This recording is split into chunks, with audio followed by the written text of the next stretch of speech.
shirkadda Apple waxay soo saartay iPhone 16 muuqaalkan waxa kugu sharxaa wax walba oo aad u baahan tahay iPhone 16 ka cusub. iPhone 16 kaamiradiisa waa la soo bedelay oo waxaa laga soo dhigay qaab toosan ah. Wuxuu eegyahay iPhone 10 ka hor ayuu eegyahay. Waxaa lagu soo daray midab cusub oo cadaan ah. Waxa uu leeyahay action button. Button-kan sanadka hore waxyaabo yar ayuu qaban jiray, hadda waa la soo hormariyay oo shaqooyin badan ayaa ku qabsan kartaa.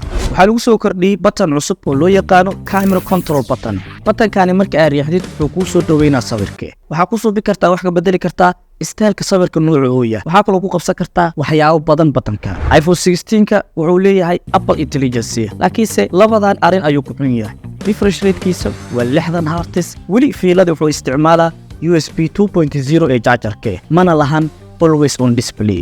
iPhone 16 processor-kiisa waa 18 GB, RAM-kiisana waa 8 GB, maskaxdiisana waa 128 GB. Lacagtiisana waa $799. Haddana refresh rate-kiisa waa 60 Hz. wax macquul ah ma